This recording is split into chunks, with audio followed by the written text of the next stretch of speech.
नमस्कार। क्या शिवराज सरकार पूरे कर पाएगी 5 साल? क्या कांग्रेस फिर लौटेगी सत्ता में? क्या होगा बीजेपी में सिंधिया का हाल? 24 सीटों पर होने वाले उपचुनाव के नतीजे लिखेंगे सूबे की तकदीर। चुनाव की तारीखों का ऐलान भले ना हुआ हो, लेकिन सियासत शुरू हो चुकी है। किसने कहां कितना दम दिखाया है, किसकी वजह से कौन बगावत के मूड में आया है, 24 की चकल्लस में हर दिन दिखा रहे हैं आपको 24 सीटों का सियासी सीन। कहां हो सकता है घमासान, कहां है किसकी दावेदारी, जनता का दिल जीतने किसकी कितनी है तैयारी। शुरू करते हैं 24 की चकल्लस। हम हैं ललित प्रजापति। भांडेर उपचुनाव में कांग्रेस के खेमे में आलम यह है कि एक अनार 21 बीमार। दिलचस्प यह कि अब तक उम्मीदवार यानी दूल्हा फाइनल नहीं हो पाया है और अचानक फूल सिंह बरैया की दावेदारी ने भी कांग्रेस की कतार को नया संकट दे दिया। इधर बीजेपी इतनी रफ्तार में है कि बगैर दूल्हे ही पार्टी ने बारात निकालनी यानी प्रचार और संपर्क शुरू कर दिया। लेकिन वोटर के दिल तक कौन पहुंच पाएगा, यह तो नतीजा ही बताएगा।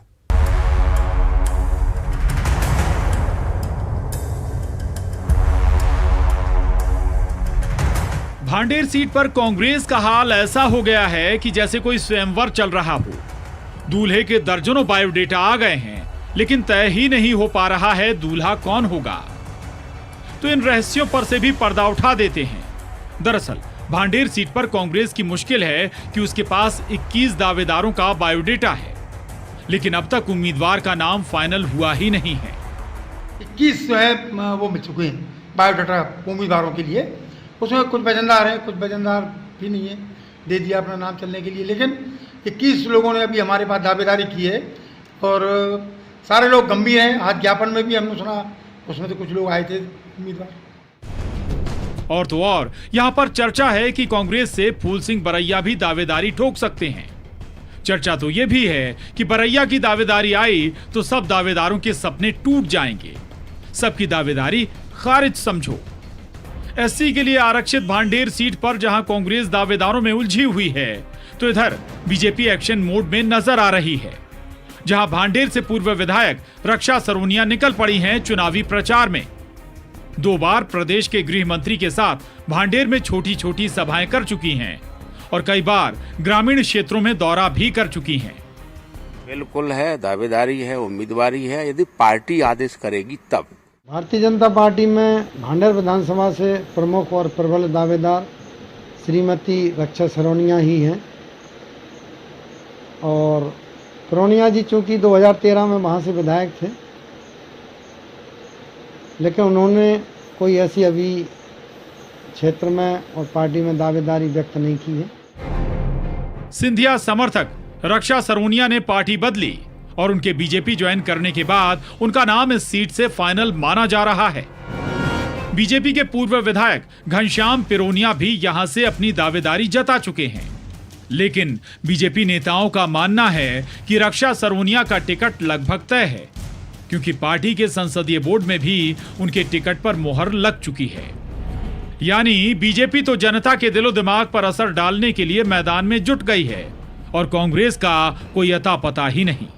कांग्रेस में क्या है, असमंजस की स्थिति बनी हुई है। उसमें क्या है कि टिकट मांगने वालों की ज़्यादा लिस्ट बन चुकी है और उसमें अभी तक फाइनल नहीं कर पा रहे हैं। अब इसमें क्या है कि बीजेपी का तो पहले से ही क्लियर है, तो इसमें क्या है कि जो टिकट मांग रहे हैं प्रत्याशी, उनमें वो तैयारी नहीं कर पा रहे। एससी के लिए आरक्षित भांडेर सीट पर 2008 और 2013 में बीजेपी का कब्जा था और 2018 में कांग्रेस का। लेकिन सवाल है कि इस उपचुनाव में अब तस्वीर क्या होगी। भांडेर में एससी वोटर निर्णायक भूमिका निभाते हैं। भांडेर में सिंधिया, नरोत्तम मिश्रा और नरेंद्र सिंह तोमर का प्रभाव दिखाई पड़ता है। यहां कांग्रेस के घर में दावेदारों पर घमासान मचा है, तो इधर बीजेपी में रक्षा सरोनिया का नाम प्रबल होने पर क्या बीजेपी के घनश्याम पिरोनिया की नाराजगी खुलकर सामने आएगी, जिनका पिछली बार एंटी इनकम्बेंसी फैक्टर के चलते टिकट कट गया था। टिकट के बदलाव पर तो वैसे संसदीय बोर्ड तय करता है, लेकिन प्राथमिक तौर पर श्रीमती सरोनिया ही उम्मीदवार रहने की संभावना है। वहीं इस सीट पर बीएसपी का प्रभाव भी दिखाई पड़ता है। लेकिन बीएसपी भी अब तक अपने उम्मीदवार का नाम फाइनल नहीं कर पाई। यहां तक कि अब तक 2 दावेदारों का ही नाम सामने आया है। वहीं बीजेपी ने भांडेर के जातिगत समीकरणों को भांपते हुए प्रदेश के 2 बड़े नेताओं को भांडेर भेजकर दांगी और यादव मतदाताओं को रिझाने का काम भी शुरू कर दिया है। मध्य प्रदेश भारतीय जनता पार्टी ने 2 हमारे वरिष्ठ और प्रमुख नेताओं को उसके सुपरविजन और संपर्क की दृष्टि से भेजा है। उनमें से एक पाठ्य पुस्तक निगम के पूर्व उपाध्यक्ष श्री माधव प्रसाद जी दांगी हैं और खाद्य बीज निगम के पूर्व अध्यक्ष श्री महेंद्र जी यादव हैं और वो लगातार क्षेत्र में संपर्क कर रहे हैं, बैठकें कर रहे हैं। मायने साफ हैं। जिस पार्टी ने जितनी जल्दी उम्मीदवार की तस्वीर साफ की, वो उपचुनाव में जनसंपर्क की रेस में बाजी मार सकता है। आखिर कांग्रेस की ये देरी, बसपा की ये मजबूरी और बीजेपी के घर में दिल मिले कि नहीं, दिलों की ये दूरी आखिर उपचुनाव में क्या गुल खिलाएगी? दतिया से अशोक शर्मा के साथ bureau report, news 18, Madhya Pradesh, Chhattisgarh. Karera में तकरार की रोज नई किश्त, कांग्रेस में तनातनी सबसे ज्यादा। बीएसपी से आए प्रागीलाल जाटव सबसे दमदार दावेदार माने जा रहे हैं करेरा से, लेकिन इस एक नाम पर पार्टी में नाराजगी बढ़ रही है। आलम यह है कि बाकी दावेदार जो एक दूसरे के लिए चुनौती हैं, प्रागीलाल के नाम पर हाथ मिलाने तैयार खड़े हैं। उधर बीजेपी से आए जसवंत जाटव को भी इलाके की बीजेपी दिल से अपना नहीं पा रही। इस लिहाज से देखिए तो कठिन है डगर करेरा की।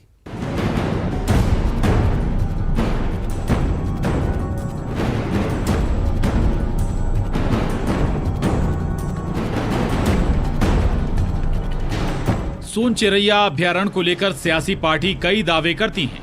गांव वालों का दर्द है कि अभ्यारण्य की वजह से करीब 32 गांव में विकास नहीं हो पाया और इसी मर्ज पर मरहम लगाकर नेता अपना उल्लू सीधा करते हैं। ये आरोप खुद जनता लगा रही है। यहां सिंध नदी से रेत का अवैध उत्खनन भी अहम मुद्दों में शुमार है।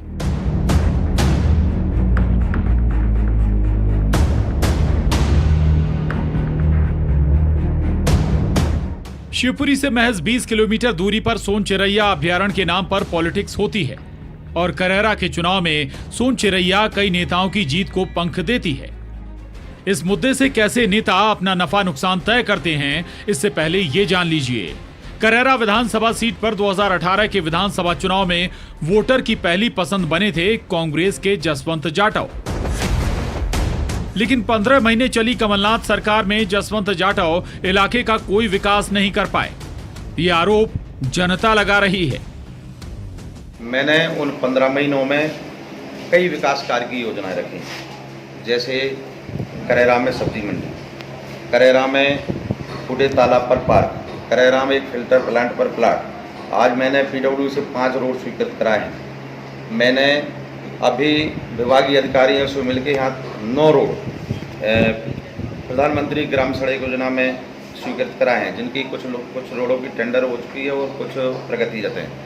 ऐसे ही मैंने दिनारा में तालाब का सौंदर्यीकरण, वहाँ पर शासकीय स्नातक महाविद्यालय, करेरा में श्रमिक विभाग से ITI, बस स्टैंड, कई कार्य योजनाएँ मैंने उसमें रखी हैं, जिसमें पिछली तत्कालीन सरकार में हमें एक ही कार्य की स्वीकृति नहीं मिली। सत्ता का समीकरण बदलते ही करेरा में भी वोटर की आंखों के सामने सब कुछ बदल सा गया। जिस जसवंत जाटव को वोटर ने चुना, वो तो अब बीजेपी का राग छेड़ रहे हैं। पार्टी बदलते ही जसवंत जाटव के सुर ही बदल गए। अब विकास न होने का ठीकरा तत्कालीन कमलनाथ सरकार पर फोड़ रहे हैं। जसवंत जाटव की करेरा से उम्मीदवारी पक्की बताई जा रही है, लेकिन क्या इनके वादों पर फिर जनता मोहर लगाएगी? हमारे शीर्ष नेतृत्व ने जो मध्य प्रदेश की आम जनता से, नौजवानों से, माता बहनों से, सभी मतदाताओं से जो वादा किया था वचन पत्र के माध्यम से, आपको विदित है तत्कालीन सरकार उन वादों पर खरा नहीं उतर पाई। हम आम जनता के बीच में आंख से आंख मिलाने के लायक नहीं बचे थे। हम कई योजनाओं के बारे में हमने मांग भी की, जो माननीय शिवराज सिंह चौहान जी के नेतृत्व में जो लोक कल्याणकारी योजनाएं जो संचालित हो रही थी, उनको जानबूझकर बंद किया गया। नई योजनाएं कोई प्रारंभ नहीं की गई। सिर्फ बल्लभ वन को वसूली का अड्डा बना दिया गया, विधायकों की सुनी नहीं गई, मंत्रियों को कोई पावर नहीं थे, केवल और केवल 2-3 लोग ही मिलकर सरकार को चला रहे थे। बीजेपी में उम्मीदवारों का कोई संकट नजर नहीं आ रहा, लेकिन कांग्रेस के घर में दावेदारों की रेस लंबी है, इतनी लंबी कि अब तक 14 दावेदारों के नामों की चर्चा जोरों पर है। जहां सबसे प्रबल दावेदार बताए जा रहे हैं बसपा से कांग्रेस में शामिल हुए प्रागीलाल जाटव। 2018 में करैरा सीट पर मुकाबला कांग्रेस बीजेपी पार्टी के बीच नहीं बल्कि कांग्रेस और बसपा के बीच में था, जहां बसपा के प्रागीलाल जाटव ने कांग्रेस और बीजेपी कैंडिडेट को कड़ी टक्कर दी थी और दूसरे पायदान पर अपनी जगह बनाई थी। पूरा भरोसा है मुझे पार्टी के ऊपर कि मुझे पार्टी उम्मीदवार बनाएगी और चुनाव लाएगी। आपने जब पार्टी की सदस्यता ली कांग्रेस की, तो आपकी किन नेताओं से बात हुई है? मेरी आदरणीय कमलनाथ जी से बात हुई, आदरणीय हमारे राजा साहब से भी बात हुई, सारे कांग्रेस के जो भी नेता थे सब लोगों से मेरी बात हुई। कांग्रेस में शामिल हुए प्रागीलाल जाटव को यहां सबसे प्रबल दावेदार बताया जा रहा है, तो क्या बसपा से कांग्रेस पार्टी में शामिल हुए प्रागीलाल जाटव को कांग्रेसी पचा पाएंगे? जहां टिकट की रेस में शकुंतला खटीक, रमेश खटीक, योगेश करारे, मानसिंह फौजी, जनवेद जाटव समेत कई दावेदार हैं। 2008 में मैंने टिकट मांगा, 13 में मांगा, 18 में मांगा, अब मांग रहा हूँ। अगर पार्टी मेरे पे भरोसा करती है तो मैं ईमानदारी से पार्टी की सेवा करने को तैयार हूँ, क्षेत्र की जनता की सेवा करने के लिए तैयार। मैं तो सर मान सम्मान की लड़ाई लड़ रहा हूँ, जनता की जो वापस लाने का प्रयास कर रहे हैं हम लोग। जो जनता का मान सम्मान स्वाभिमान को खोया इन लोगों ने, उसको पुनः जीवित करने के लिए, उसको सर्वोपरि रखने के लिए मैं लड़ाई लड़ रहा हूँ मान सम्मान की। आखिर किस उम्मीदवार को मिलेंगे जीत के पंख और कौन किसकी आंधी में होगा तबाह, ये देखना अभी बाकी है। करैरा से अशोक अग्रवाल के साथ bureau report, news 18, Madhya Pradesh, Chhattisgarh. 24 की चकल्लस में अभी सियासत के कई दांव देखे जाने बाकी हैं। करिए सिर्फ थोड़ा सा इंतजार, हम हाजिर होते हैं इस ब्रेक के बाद। ग्वालियर चंबल के उपचुनाव में क्या रेत पर होगा रण? मुरैना की 5 विधानसभा सीटें ऐसी हैं जहां इसी रेत के आसपास बिछती रही है सियासत की बिसात। ग्वालियर चंबल की 16 सीटों में रेत हर चुनाव में इस इलाके का सबसे बड़ा चुनावी मुद्दा होता है। क्या इस बार भी रेत रंग दिखाएगी? क्या नेता देखेंगे आईना? वोटर के हाथ में इस बार केवल रेत नहीं है, नेताओं और सियासी दलों का कच्चा चिट्ठा भी है।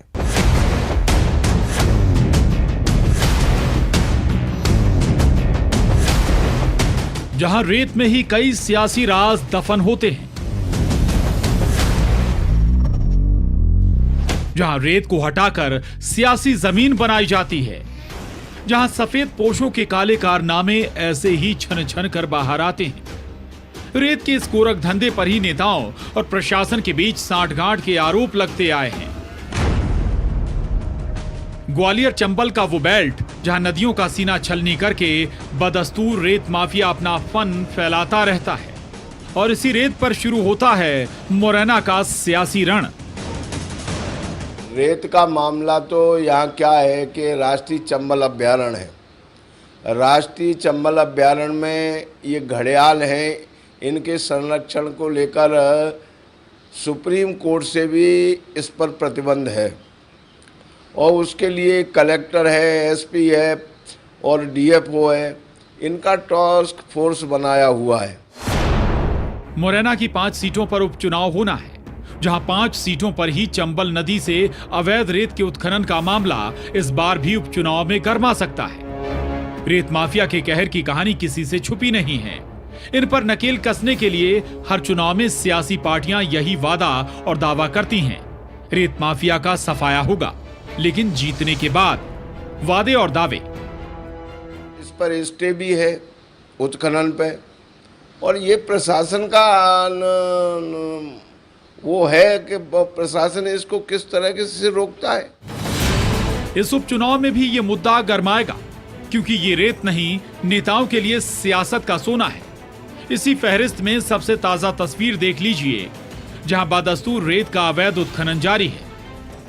यह चंबल नदी का राजघाट पुल के नीचे ट्रैक्टर ट्रॉली से दर्जनों जेसीबी मशीन से उत्खनन जारी है, जिन पर नकेल आखिर कौन कसेगा।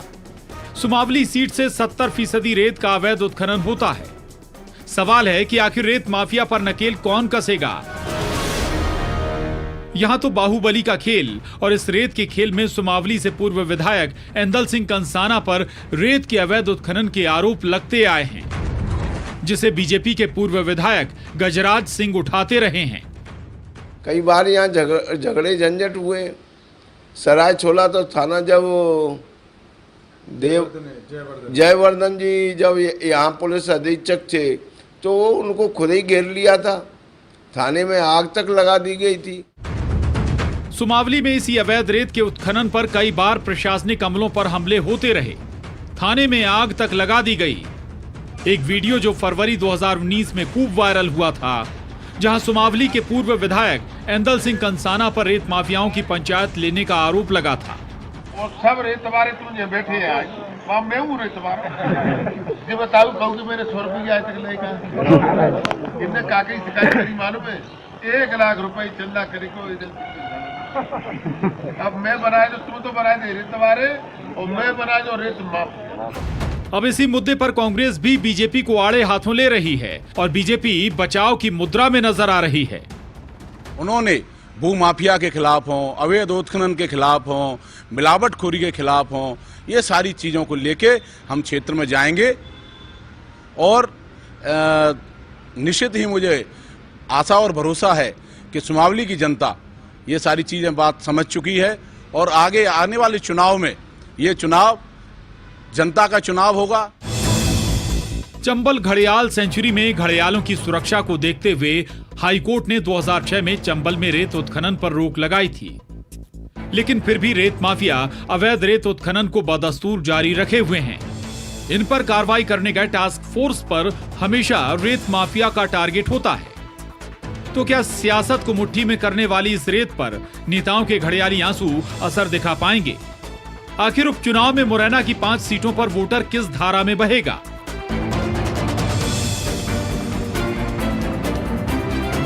मुरैना से दुष्यंत सिकरवार के साथ bureau report, news 18, Madhya Pradesh, Chhattisgarh. Morena ही नहीं, करेरा विधानसभा सीट पर भी अवैध उत्खनन सियासत का मुद्दा रहा है। असल में इस इलाके की पूरी राजनीति रेत के इर्द गिर्द घूमती रही है। क्या उपचुनाव में अवैध उत्खनन का मुद्दा उछाला जाएगा? क्या रेत पर ही बिछेगी सियासी बिसात? क्या रेत पार्टियों का खेल बिगाड़ेगी? क्योंकि कटघरे में दोनों ही पार्टियां हैं, किरदार भी वही है, कहानी भी वही, केवल पाला ही तो बदला है।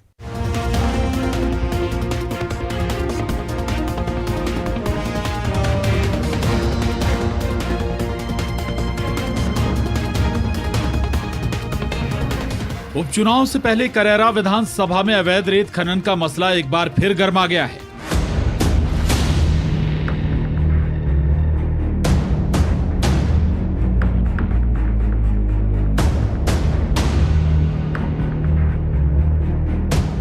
सिंधिया समर्थकों के विधायकी से इस्तीफे के बाद 24 सीटों पर होने वाले उपचुनाव में करेरा विधानसभा भी शामिल है और इस वक्त यहां सबसे बड़ा चुनावी मुद्दा अगर कोई है तो वो है रेत का अवैध उत्खनन।